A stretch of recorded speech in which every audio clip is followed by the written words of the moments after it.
Welcome to the Free Library of Philadelphia. My name is Cynthia Schemmer, and I'm honored to introduce our guests this evening. Tommy Orange's debut novel, There, weaves together the stories of 12 characters from Native communities in Oakland, California, who are connected through centuries of abuse, challenges in identity, survival, and the meaning of home. Through Orange's poignant and absorbing artistry, the experiences coalesce into the plight of the urban Native American. There was a 2019 Pulitzer Prize finalist, winner of the 2018 National Book Critics Circle Awards John Leonard Prize, winner of the 2019 Hemingway Foundation Pen Award, and is a New York Times bestseller. Born and raised in Oakland, Orange is an enrolled member of the Cheyenne and Arapaho tribes of Oklahoma and teaches in the MFA program at the Institute of American Indian Arts. Two-time National Book Award finalist Rachel Kushner is the author of Telex from Cuba, The Flamethrowers, and The Mars Room, a finalist for the Man Booker Prize and the National Book Critics Circle Award. As described by the New York Times, The Flamethrowers was in love with speed and with anarchy, with moments during a strike, an urban riot, a New York City blackout, when the rules are suspended and everything is up for grabs. The Mars Room, on the other hand, chafes against the slowness and sameness of time and the oppressiveness of a system that, in the name of justice, dooms our poorest citizens to lives of incarceration. Kushner's fiction has appeared in The New Yorker, Harper's, and the Paris Review, and she was the recipient of a 2013 Guggenheim Fellowship. Following the two presentations, there will be a Q&A, and I ask that you please refrain from including any spoilers in your question, as not everybody's read the books yet. Thank you. And now, please give a warm welcome to our first author, Tommy Orange. Hi, everyone. Thanks for coming out. I am going to read something I don't usually read. I'm going to read in a whole chapter of something. This is from a chapter called Edwin Black. I'm on the toilet, but nothing is happening. I'm here. You have to try. You have to intend, and not only tell yourself, but really sit there believing. It's been 6 days since my last movement. One of the bullet point symptoms on WebMD was this, the sense that everything didn't come out. This feels true about my life in ways I can't articulate yet. Or like the name of a short story collection I'll write one day, when it all finally does come out. The trouble with believing is that you have to believe that believing will work. You have to believe in belief. I've scraped out the little bowl of faith I keep by the open window my mind has become ever since the internet got inside it, made me a part of it. I'm not joking. I feel as if I'm going through withdrawal. I've read about residential internet rehab facilities in Pennsylvania. They have digital detox retreats and underground desert compounds in Arizona. My problem hasn't just been with gaming or gambling or incessantly scrolling down and refreshing my social media pages or the endless search to find good new music. It's all of it. I was really into Second Life for a while. I think I logged 2 whole years there. And as I was growing, getting fatter in real life, the Edwin Black I had in there, on there, I made him thinner. And as I did less, he did more. The Edwin Black in there had a job and a girlfriend, and his mom had died tragically during childbirth. That Edwin Black was raised on the reservation with his dad. The Edwin Black of my second life was proud. He had hope.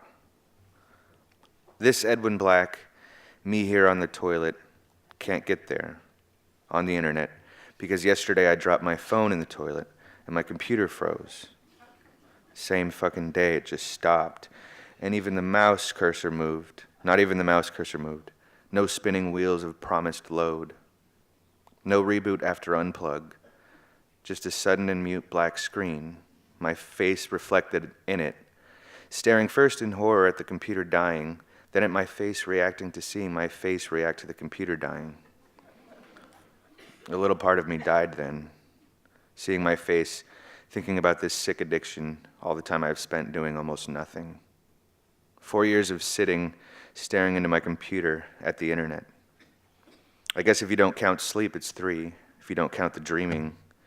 But I dream of the internet, of keyword search phrases that make complete sense in the dream, are the key to the dream's meaning, but which make no sense in the morning, like all the dreams I've ever had. I once dreamed I'd become a writer, which is to say I graduated with my master's in comparative literature with a focus on Native American literature. It certainly must have looked like I was on my way towards something, with my degree in hand and the last picture I'd posted to Facebook. The picture is of me in my cap and gown, 100 pounds lighter, my mom with a too-wide smile, looking at me with untethered adoration when she should have been looking at Bill, her boyfriend, who I'd told her not to bring, and who insisted on taking pictures of us when I asked him not to. I did end up liking that picture. I've looked at it more than I have any other picture of myself. It stayed as my profile pic until recently, because a few months, even a year was fine, not abnormal, but after 4 years, it was the socially unacceptable kind of sad. When I moved back in with my mom, the door to my old room, to my old life, in that room, it opened up like a mouth and swallowed me. Now I don't have any dreams, or if I dream of dark geometric shapes drifting noiselessly across a pink, black, and purple pixelated colorscape. Screensaver dreams. I have to give up. Nothing's coming. I stand up, pull my pants up, and walk out of the bathroom defeated. My stomach is a bowling ball.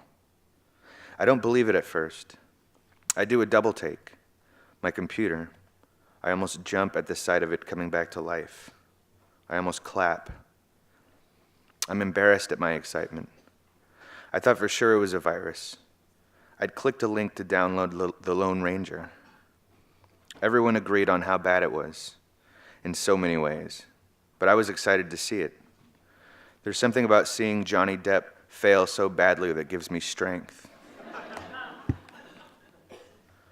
I sit down and wait for my computer to come all the way on. I find that I'm rubbing my hands together and stop myself, put my hands in my lap. I look up at a picture I have taped on my wall. It's Homer Simpson in front of a microwave wondering, could Jesus microwave a burrito so hot he himself couldn't eat it?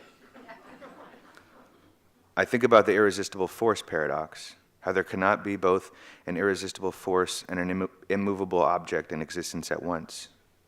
But what is happening in my blocked, coiled, possibly knotted bowels? Could it be the working out of an ancient paradox? If shitting mysteriously stopped, then couldn't seeing, hearing, breathing do so in turn? No. It's all the shitty food.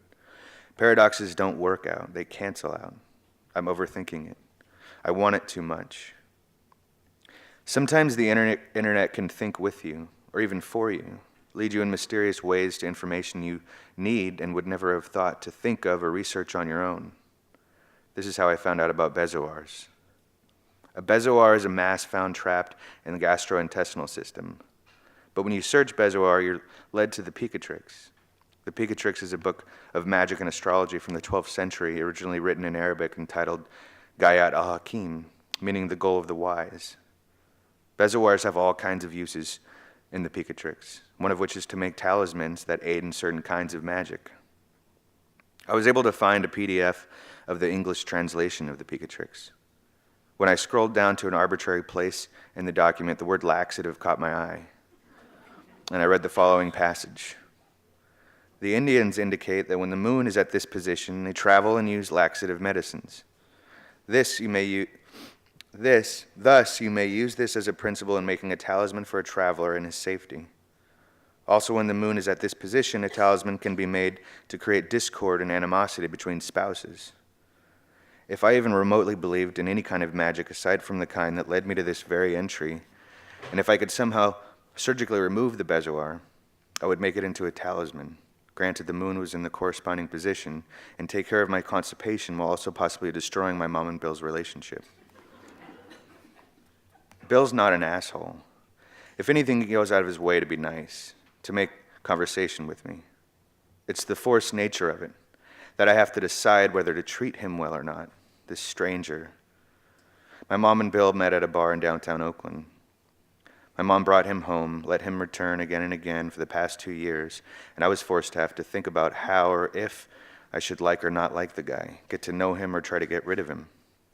But then I struggle with resisting Bill because I don't want to be some creepy man baby jealous of my mom's boyfriend because I want her all to myself. Bill's a Lakota guy who grew up in Oakland. He's over almost every night. Whenever he's over, I stay in my room. And I can neither shit nor not shit, so I hoard food and stay in my room, read about what I can do about this possible new phase of constipation. What I just found out on a constipation forum thread might be obstipation, which is severe or complete constipation. The end. Forum member Defecate Moss said that not shitting could kill you, and that she once had to have a tube stuck down her nose to have it sucked out. She said if you start feeling nauseous and have abdominal pain, you should go to the emergency room. I feel nauseous thinking about the idea of shitting out of my nose through a tube. I type the brain and constipation and hit enter. I click on several links, scroll through several pages. I read a lot and come away with nothing. This is how time skips. Links just lead to links that can lead you all the way back to the 12th century. This is how it can all of a sudden be 6 a.m. with my mom knocking on the door before she goes to work at the Indian Center, or she keeps trying to get me to apply for a job. I know you're still awake, she says. I can hear you clicking in there. Lately, I've become a little obsessed with the brain, with trying to find explanations for everything as it relates to the brain and its parts. There's almost too much information out there. The internet is like a brain trying to figure out a brain. I depend on the internet for recall now. There's no reason to remember when it's always just right there, like the way everyone used to know phone numbers by heart and now can't even remember their own. Remembering itself is becoming old-fashioned. The hippocampus is the part of the brain connected to memory, but I can't remember exactly what that means. Is memory stored there, or is the hippocampus like the limbs of memory that reach into other parts of the brain where it's actually stored in little nodes or folds or pockets? And isn't it always reaching, bringing up memories, the past, without being asked? Typing in the search bar before I can even think to do it? Before I can think, I am thinking with it? I find out the same neurotransmitter related to happiness and well-being supposedly has to do with your gastrointestinal system. There's something wrong with my serotonin levels. I read about selective serotonin reuptake inhibitors, which are antidepressants. Would I have to take antidepressants, or would I have to reuptake them? I stand up and back away from the computer, put my head all the way back to stretch my neck. I try to calculate how long I've been at the computer, but when I shove a 2-day-old piece of pizza in my mouth, my thoughts move toward what is happening to me in my brain while I eat. I chew and click another link. I read that the brain stem is the basis of consciousness, and that the tongue correlates with the brain stem almost directly, and so eating is the most direct path to getting the feeling that you're alive. This feeling or thought is interrupted by a craving for Pepsi. While I pour Pepsi into my mouth straight from the bottle, I look at myself in the mirror my mom put on the front of the fridge. Had she done it in order to make me see myself before going into the fridge? Was she saying by putting that mirror there, look at yourself, Ed. Look at what you've become. You're a monster. But it's true. I'm swollen. I see my cheeks at all times, like a big-nosed person always sort of sees their nose. I spit the Pepsi out into the sink behind me. I touch my cheeks with both hands. I touch the reflection of my cheeks with both hands, then suck my cheeks in, bite them to preview what it might look like if I lost 30 pounds. I hadn't grown up fat, not overweight, not obese, or plus size, or whatever you can call it now without sounding politically incorrect or insensitive or unscientific. But I always felt fat. Did that somehow mean I was destined to one day be fat? Or did my obsession with being fat, even when I wasn't, lead to me eventually being fat? Does what we try to most avoid come after us because we pay too much attention to it with our worry? I hear the Facebook pop ding sound from my computer and go back in my room. I know what it could mean. I'm still logged in to my mom's Facebook account. All my mom remembered about my dad was his first name, Harvey, that he lived in Phoenix, and that he was a Native American Indian. I've always hated when she says Native American Indian, this weird politically correct catch-all you only hear from white people who've never known a real Native person. And it reminds me of how removed I am because of her, not only because she is white and me therefore half white, but because of how she never did a single thing to try to connect me with my dad. I use Native. That's what other Native people on Facebook use. I have 660 friends, tons of Native friends in my feed. Most of my friends, though, are people I don't know, who'd happily friended me upon request. After getting permission from my mom, I personally messaged 10 different Harveys from her profile who seemed obviously Native and lived in Phoenix. You may not remember me, I wrote. We had a special night together some years ago. I can't shake the memory of it. There were none like you before or since. I'm in Oakland, California now. Are you still in Phoenix? Can we talk? Meet up sometime, maybe? Will you be out here? I could come to you. I'll never fully recover from the feeling of trying to write as my own mother in an alluring way to my possible father. But here it is, a message from my possible dad. Hey there, Karen, I do remember that wild night. I read with horror, hoping there would be zero details about what made the night wild. I'm coming out to Oakland in a couple months for the big Oakland powwow. I'm the powwow MC, the message reads. Heart racing, a sick falling feeling in my stomach, I type back, I'm so sorry to have done this, like this. I think I'm your son. I wait, tap my foot, stare at the screen, clear my throat pointlessly. I imagine how he must be feeling, to go from hooking up with an old fling to having a son out of nowhere. I shouldn't have done it like that. I should have had my mom meet him. I could have had her take a picture. What? Pops up in the chat window. This isn't Karen. I don't understand. I'm Karen's son. Oh. Yeah. You're telling me I have a son and it's you? Yeah. Are you sure? My mom said it's more than likely, like 99%. No other guys during that same time period then, huh? I don't know. Sorry, is she around? No. You look Indian? My skin is brown-ish. Is this about money? No. You don't have a profile pic. Neither do you. I see a paperclip icon with a JPEG extension. I double-click it. He's standing there with a microphone in his hand. Powwow dancers in the background. I see myself in the man's face. He's bigger than me, both taller and fatter, with long hair wearing a baseball cap, but there's no mistaking it. It's my dad. You look like me, I type. Send me a picture. I don't have one. Take one. Fine, hold on. I type, then take a selfie with my computer's camera and send it to him. Well, shit, Harvey writes. Well, shit, I think. What tribe are you /we, I write. Cheyenne, Southern, out of Oklahoma, enrolled with Cheyenne and Arapaho tribes of Oklahoma. We're not Arapahos.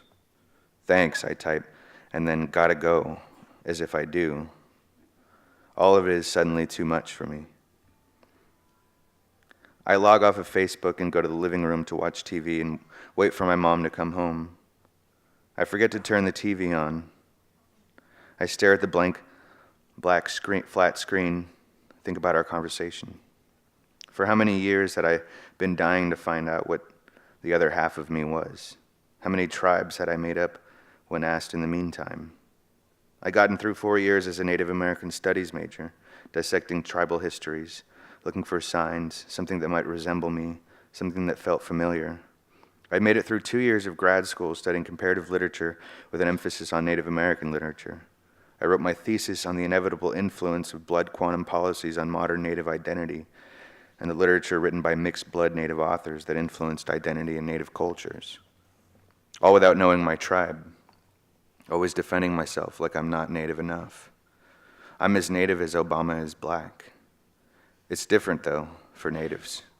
I know. I don't know how to be. Every possible way I think that it might look for me to say I'm native seems wrong. "Hey, Ed, what are you doing out here?" my mom says as she walks through the front door. "I thought you'd merged with the machines by now," she says, and puts her hands up and sort of twiddles her fingers in a mocking way as she says, "merged with the machines."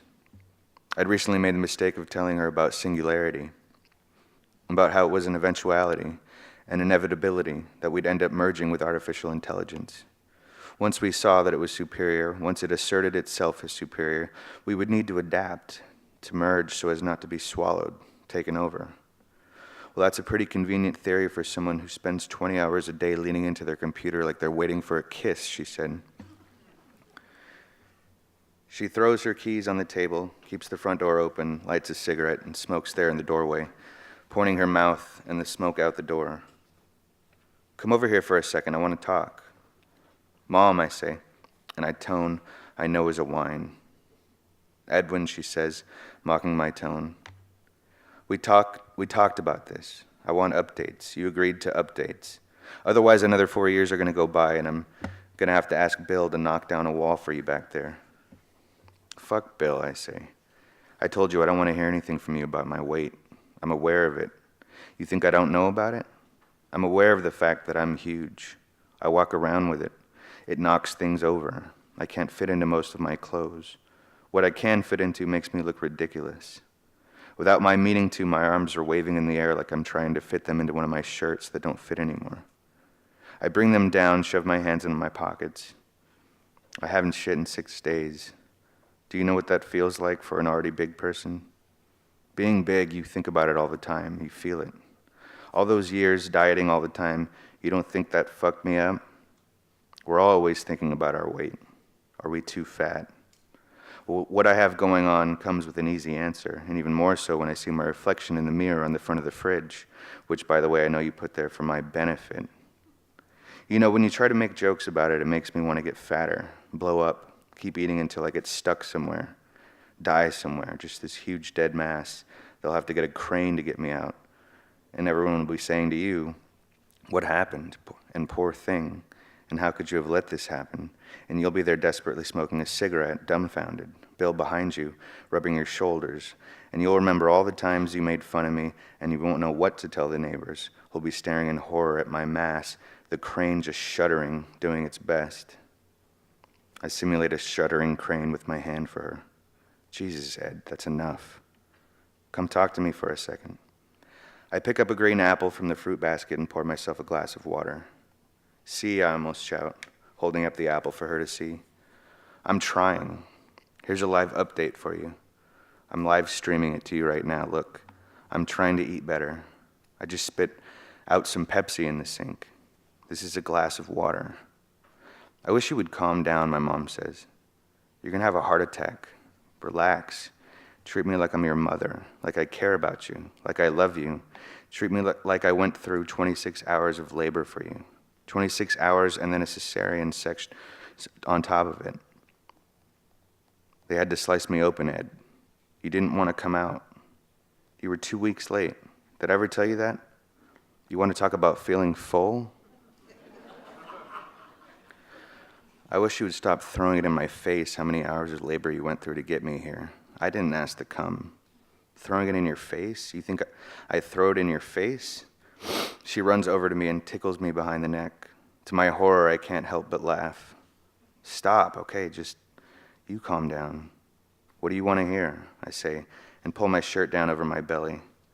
I don't have any updates. There's not much out there for someone with virtually no work experience with an MA in Comp Lit. I look, I scour, I get frustrated, and sure, I get distracted. There's so much to look up, and then when you think of something new, when you discover something new, it's like you're thinking with another mind, like you have access to a bigger collective brain. We're on the edge of something here, I say, knowing how it must sound to her. You're on the edge of something, all right. Collective brain? Scour? You make it sound like you're doing a lot more than clicking links and reading. But okay, so like, what kind of job are you looking for? I mean, what categories do you look under? I look under writing gigs, and that's almost always some kind of scam designed for naive aspiring writers looking to work for free or to win a contest. I look under arts organizations, then I get lost in the nonprofit morass, grant writing stuff, and most places require experience or grant writing? You could do that, couldn't you? I know nothing about grant writing. You could learn, research. There's probably YouTube tutorials or something, right? Those are my updates, I say, and feel a pull from a limb gone loose. While I was talking, something in me reached back to remember all that I'd once hoped I'd be and placed it next to the feeling of being who I am now. I'm sorry I'm such a fuck-up, I say. And I don't want to, but I really mean it. Don't talk like that. You're not a loser, Ed. I didn't say I was a loser, Bill said.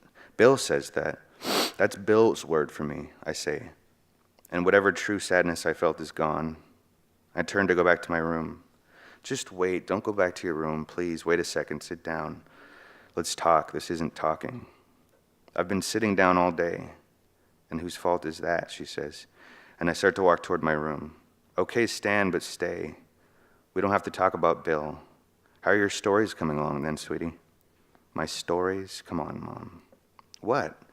Whenever we talk about my writing, I feel like you're trying to make me feel better about the fact that I'm even doing it. Ed, we can all use encouragement. All of us. Back in my room, I put my earphones in, put on A Tribe Called Red. They're a group of First Nations DJs and producers based out of Ottawa. They make electronic music with samples from powwow drum groups.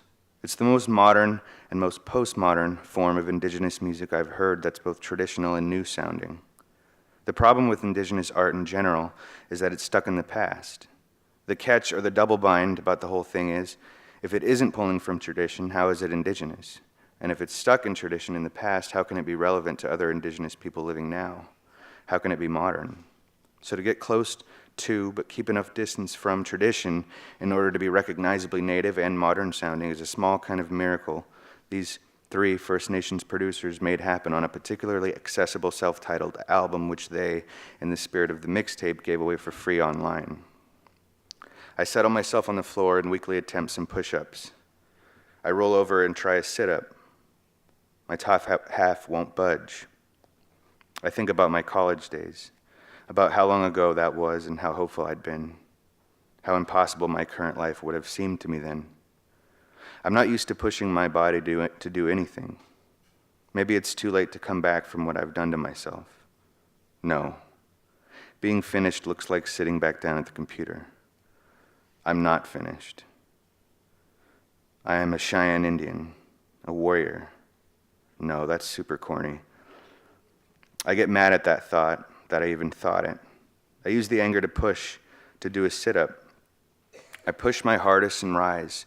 I get all the way up, but with the exhilaration of completing my first sit-up comes an explosion, a wet, smelly lump of relief in the seat of my sweatpants. I'm out of breath, sweating, sitting in my own shit. I lie back down, put both of my arms out flat, palms up. I find myself saying thank you out loud to no one in particular. I feel something not unlike hope. Thank you. That was great. Hi. I'm just going to share with you all really quickly that I was leaving my hotel to get here, and my neighbors in the hotel hotboxed me with their dope smoke. And I feel a little confused. And then, does everybody notice that, it's cool to be here. Thanks everyone for coming. Philadelphia it's grand and historic, but did you guys notice that bell has a big ass crack in it? Does everybody point that out? All right. I'm just going to read a few different scenes from my book. This book takes place in the early 2000s in California. They gave us one-size-fits-all polka dot muumuus and 3-size-fits-most canvas slippers. Even big and burly Conan was forced to wear a muumuu. He threw his shoulders back to show the cops the muumuu was too small. I need pants and a shirt. I can't wear this. It ain't right, Sarge. He kept raising his arms. It's too tight in the shoulders. Lieutenant Jones said, "What are you planning to do in it, ma'am? Conduct an orchestra? Shut up and put your arms down." The prison muumuus made me think of that expression, lipstick on a pig. No woman should be compared to a pig, nor made to wear the garment they gave us, and no Conan either. Conan is a trans man, and it's a women's prison. We were chained to a bench in a hall, waiting to be interviewed in a little concrete room about drug use, sexual history, mental health, and whether or not we had gang affiliations or enemies currently serving time at Stanville. After several hours of this, they gave us each a bedroll and a CDC offender's handbook, as well as a 40-page guide to the CDC offender's handbook. Conan wondered out loud if we would also be getting a guide to the handbook. "The failure to report a rule violation," Conan said in a nasal voice, "is also a rule violation. The failure to report a rule violation of a failure to report a rule violation is another rule violation." Lieutenant Jones said, "Not even 6 hours in prison, London, and you just earned your first 115. I figured she was being sarcastic, but she went over to the cop shop and started writing him up. Some of the girls laughed and snickered that Conan was getting written up. You'd think we would band together. Even our ragtag crew from the bus, with all 60 of us, we could have subdued the 2 transport cops easily enough, hijacked that vehicle, and gone to Mexico. But there was no cooperation, just people eager to see others fall under the hammer they suffered under themselves. Jones began deciphering for us loudly the signs in the day room, since we were all presumed dyslexic or presumed illiterate. The signs began the same way. "Ladies, report to staff if you have a staph infection. Ladies, no whining. Ladies, out of bounds results in an automatic 115. The warning shot sign was more blunt. No warning shots in this area. Jones read the guide to the handbook, and then the handbook itself. There were rules about everything: appearance and thoughts and letters and language, food and attitude and scheduling, tools and implements and use.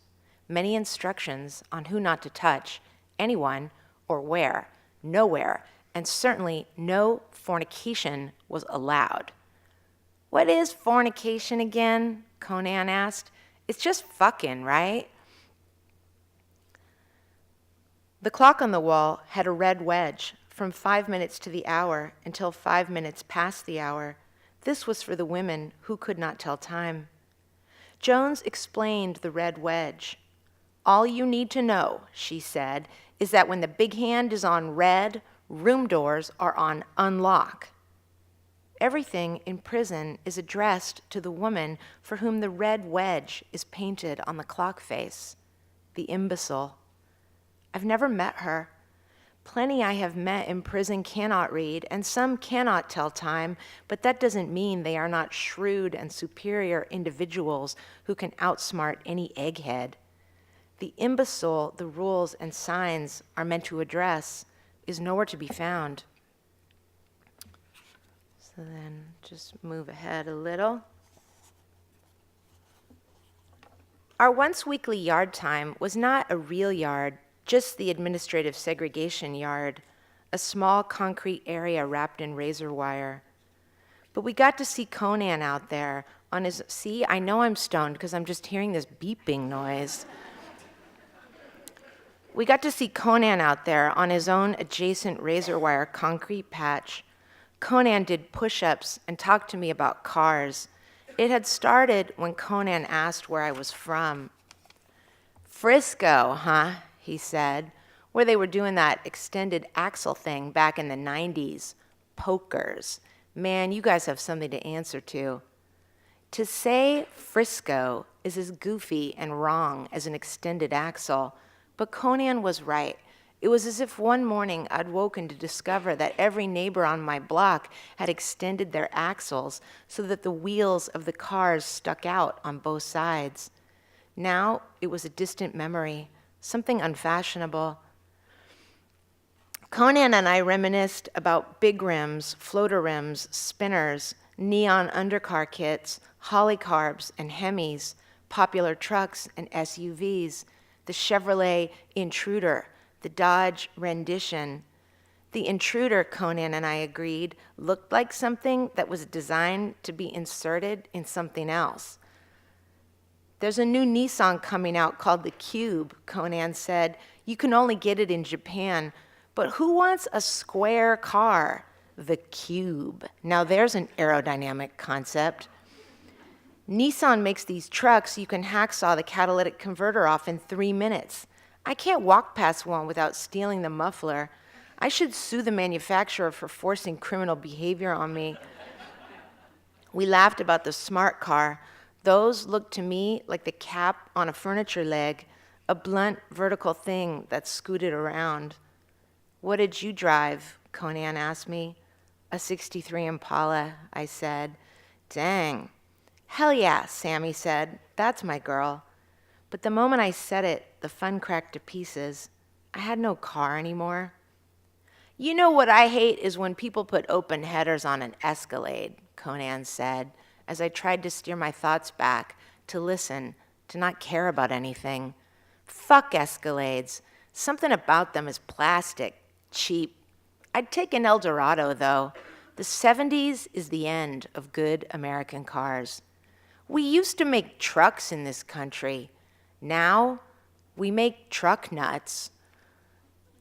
Wow, no one laughed. Those ugly things dangling over the road at 80 miles an hour, I didn't know they were called that. The idea that men would want to display an artificial scrotum, the most fragile part of a man's body, on the back of their trucks. I said it made no sense, and Conan agreed. Where is the pride in towing those from a bumper? If I was an actual dude, I'd tow a big-ass trailer with a Harley on it, Conan said, or I'd just ride a Harley. I heard you bragging to Sergeant McKinley that you do ride a Harley, I said. That's what I mean. If I was a dude, I'd be like I am right now, except not locked up. Sammy told us she'd owned a Trans Am at age 15. Her dealer and boyfriend Smokey had given it to her. I know a Smokey, Conan said. I did too, not personally. The Smokey I knew of was Smokey Unick, the NASCAR builder. Smokey Unick was someone Jimmy Darling and I had bonded over. Smokey Unick cheated in all of his NASCAR innovations, but everyone else did too. Also, when he was a young stock car racer, he raced with one arm out the window, resting on the sill. Smokey Unick had swagger, but Smokey Unick was dead. I was in prison. Jimmy was wherever. With some other woman, no doubt.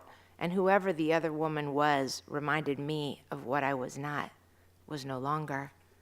Conan said, "It ain't Smokey from Bell Gardens you're talking about, is it?" It was, Sammy said. Smokey was your boyfriend? I'm from Bell Gardens, and the Smokey I know is a she. I didn't know that when I met him, Sammy said.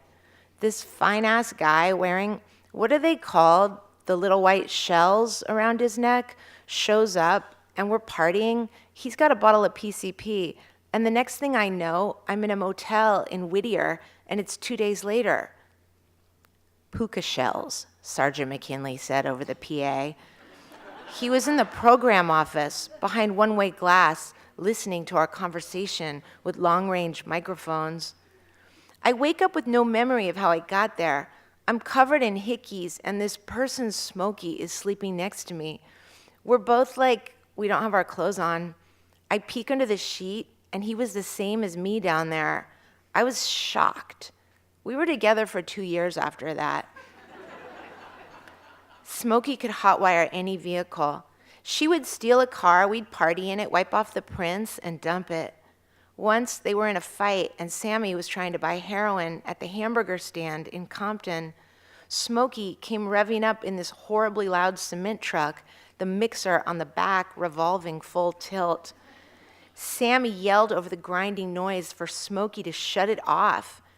I could not score it with a cement mixer next to me, so I start walking away to lose her and that noisy thing, and Smokey's driving at the speed of my walking. No dealer was going to sell to me creating a scene like that. I'm yelling, turn it off, the spinning thing, and she's going, I don't know how. All she could do was put it in gear and drive it. We were yelling at each other, and finally I got in so we could fight in private. We go driving around in this cement mixer, and we're starting to get along. I'm not mad anymore. The driver had left his lunchbox on the seat.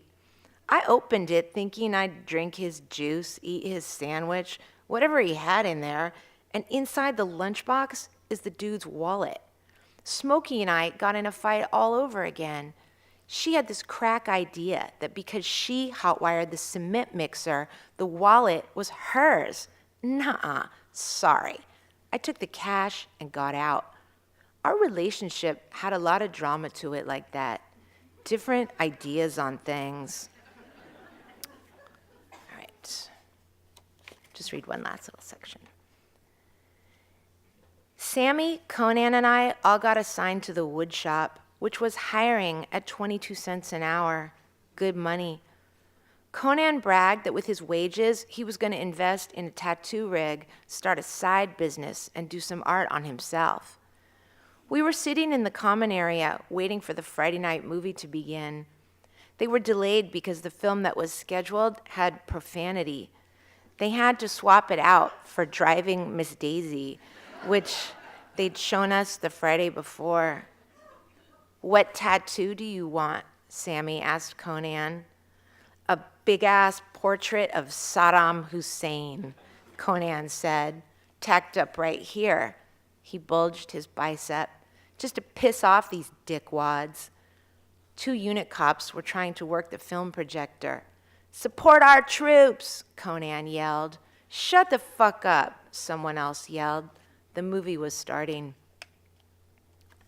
On our first day in woodshop, the prison industry supervisor told us we were going to get excellent on-the-job training skills, which would translate into employment upon our release. What about those who don't have a release date? Teardrop asked. Normally you can't work in prison industries, he said. We can't use you because you don't need the training since you're not getting out. And this is all about training people to work jobs. But right now we've got a ton of orders to fill, so you've found yourself in a lucky position. You're going to learn to build furniture here, and I can tell you, ladies, that a finished carpenter makes great money. Conan was impressed with the shop. Dang, we get to use real wood, table saws, miter boxes. At Wasco, the wood shop isn't even real. The wood there is all compressed particle board. You glue these pieces together. That's your only tool, glue. You can't even drive in a nail or that stuff will split and crumble. We weren't learning anything there. I told the supervisor, you keep talking about finished carpentry and we don't make stuff that will teach us it. He goes, that's because you people are animals, and if we give you tools, you'll kill each other. I ask him, so what are we here to learn? And he goes, you're here to learn how to work, to show up on time, to become workers, as if that's a thing. We didn't learn anything at the Wasco wood shop. We huffed glue all day. Then they came up with this huff-free glue. No Huff, it was called. That was its name, No Huff glue. You can't huff it. It doesn't do anything. No power tools, no learning curve, no drug high. It was better than the other prison industries, though. The outfit down the hall, those dudes were making safety goggles for prison industries. And next to that building, they made boots for prison industries. On the wall above us in the wood shop were brochures with pictures of the furniture proudly manufactured by inmates at Stanville Prison Industries woodworking facility. This is what we made: judges' benches, jury box seating, courtroom gates, witness stands, lecterns, judges' gavels, paneling for judges' quarters, wooden courtroom cages for in-custody defendants, wood frames for the state seal that goes in the judges' chambers, and judges' seats, which then went to upholstery next door. Not among the state merchandise we built, someone, sometime, had crafted a child's desk, like you see in schools, with a hinge so the top can open to store supplies inside. It had a small matching chair. The desk and chair were at the entrance to the wood shop. That little desk makes me sad, Conan said. I trained myself not to look at it. Thank you. Hey, so the cohesion between the two stories seems to be a state of unsettle. Was that your point for both of you as authors? Just not really kind of knowing where you're supposed to be. Were you in the hotel room next door to me? No. I'm in my own hotel room all the time. But it just seems to be there's just a sense of just discomfort. We didn't plan which story, we didn't know until right before we got on stage what we were reading. So I can't give you a good answer because it just wasn't there. Yeah, do you mean like, oh, does this work? Yeah. Okay. You mean like the similarity or some overlap between the two excerpts of what we read? Yeah, well, that's really interesting. That's by chance. But maybe, I feel like our books... Whoa. All right, I think we're going to move on unless, Rachel, you wanted to tee off on that?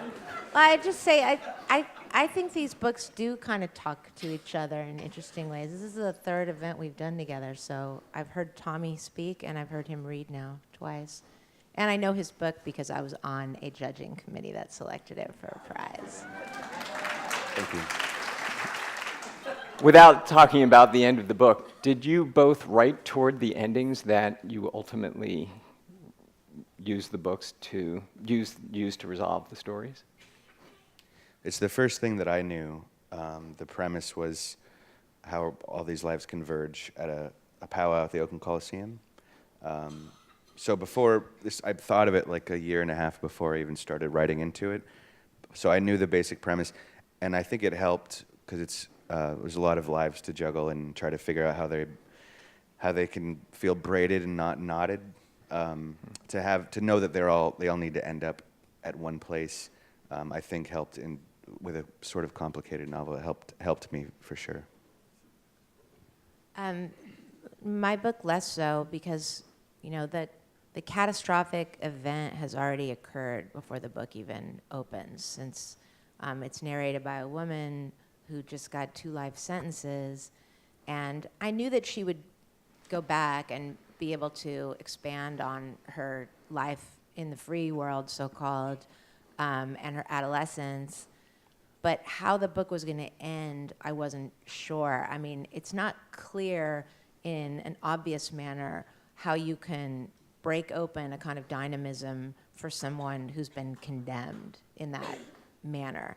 So I didn't know how the book was going to end, actually, until I was a good 3/4 of the way through it. And it was the hardest thing, really, to figure out. And it's just one of those things that I'm happy with the ending, but I wouldn't have been able to just sketch it out easily. It required just thinking and thinking and thinking until I figured out how she could conceive of her life as something bigger than what the state bureaucracy could name as a life. So, yeah, and then the tone changes completely, and that just happened by necessity.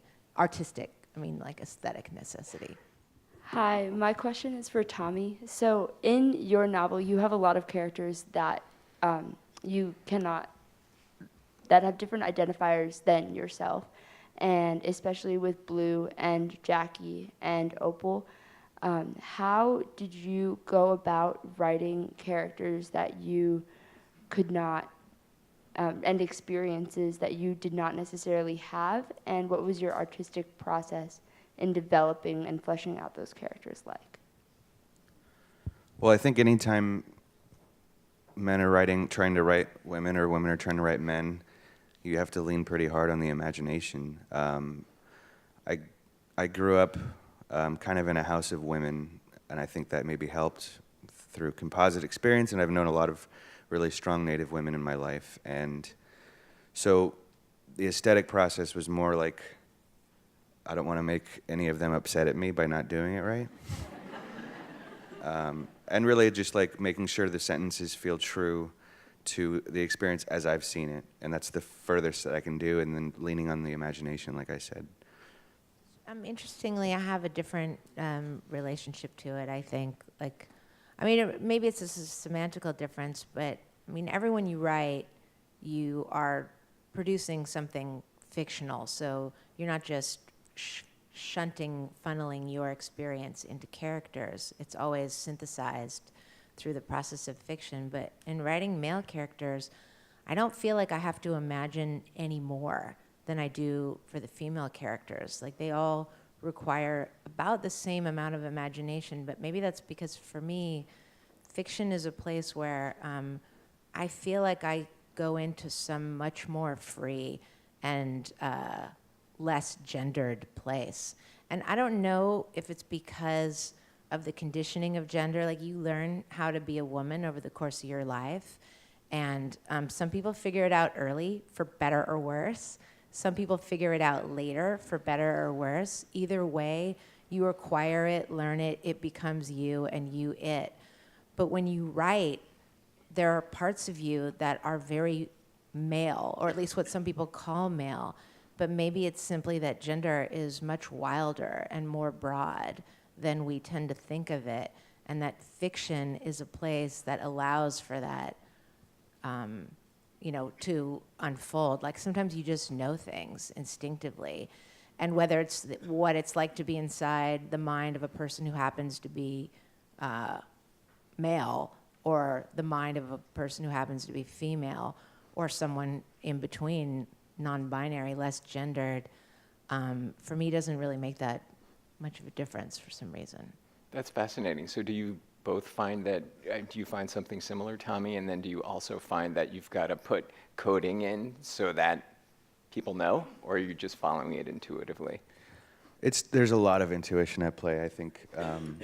I think when characters come to me, they come with everything intact in regards to wherever they are on the spectrum of gender. So that always feels pretty clear and instinctual. It doesn't, I don't get too heady about it or try to do too much research. It feels very instinctual for me. So as I read There, I thought a lot about forgiveness and healing. And I'm wondering, do you think that it's possible to heal without forgiveness, or is forgiveness a necessary part in that process?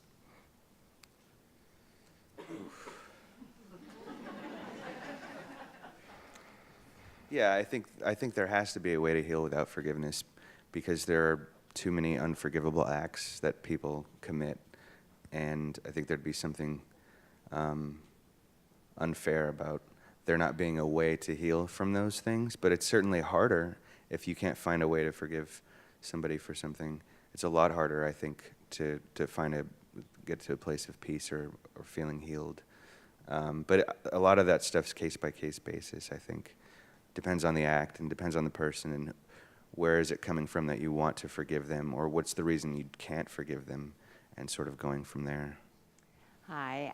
Both of your books deal with social injustice in different ways.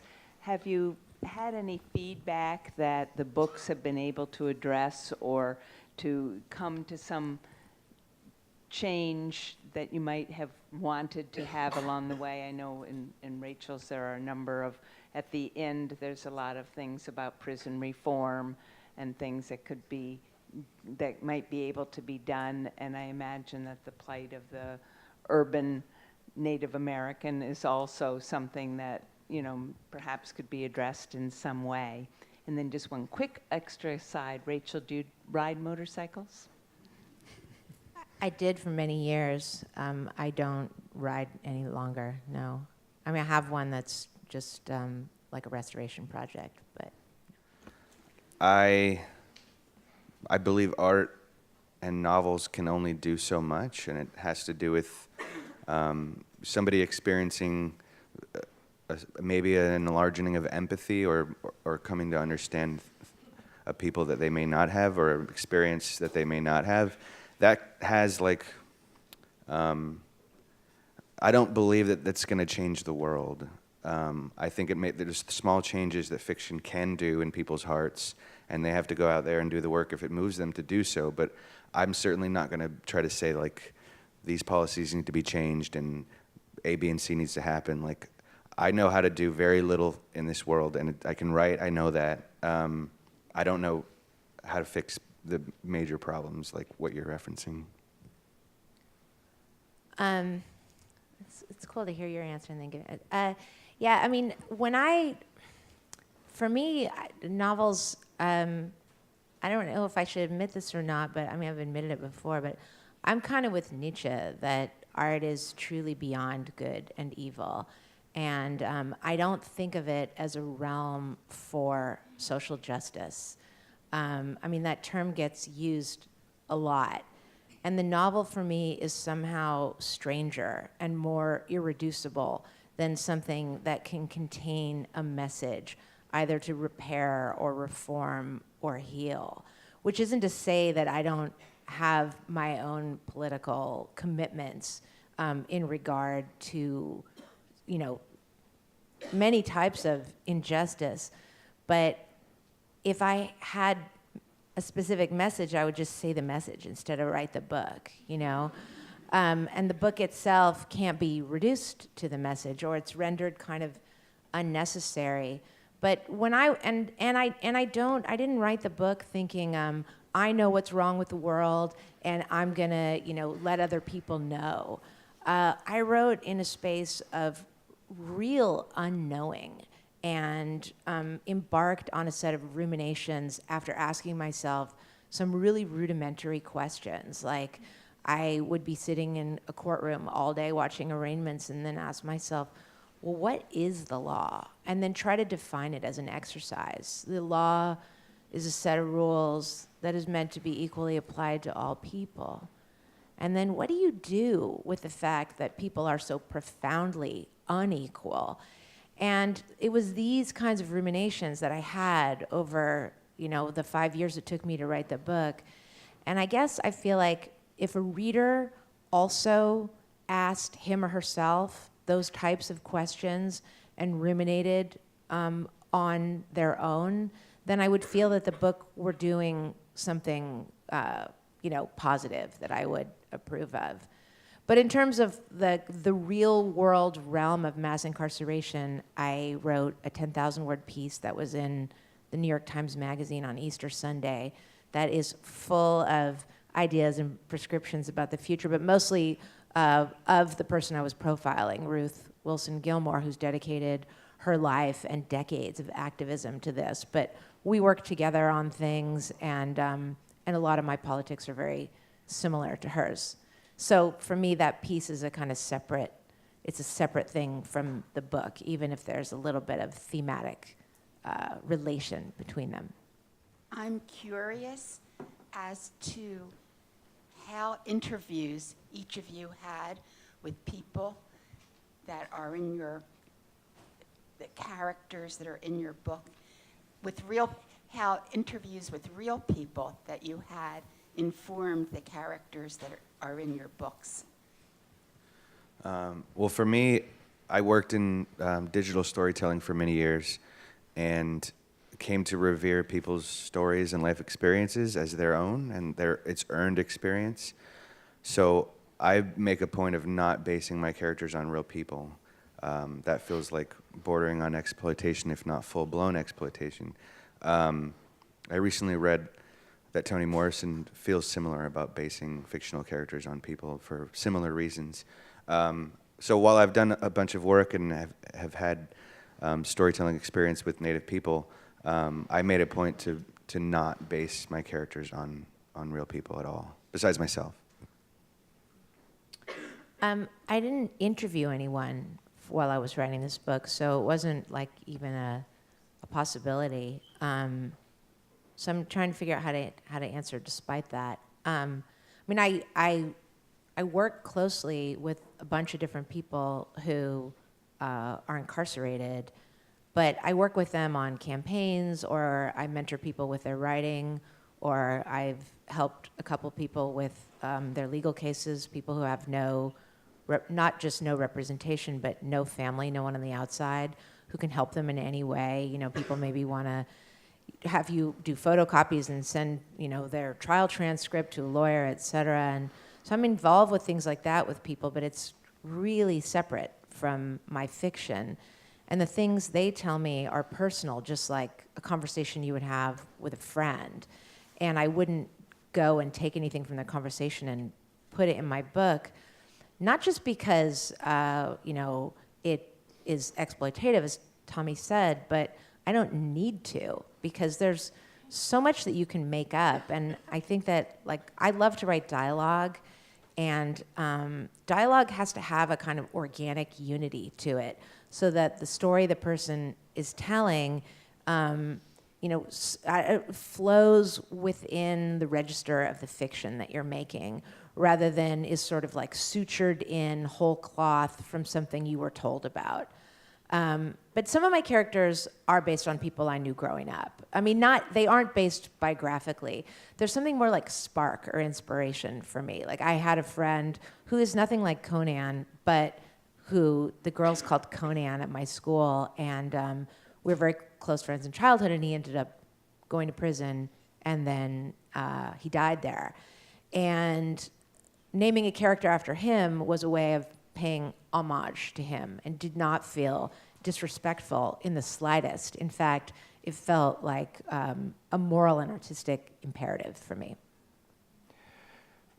Great books, great writers. Please join me in thanking Tommy Orange and Rachel Kushner.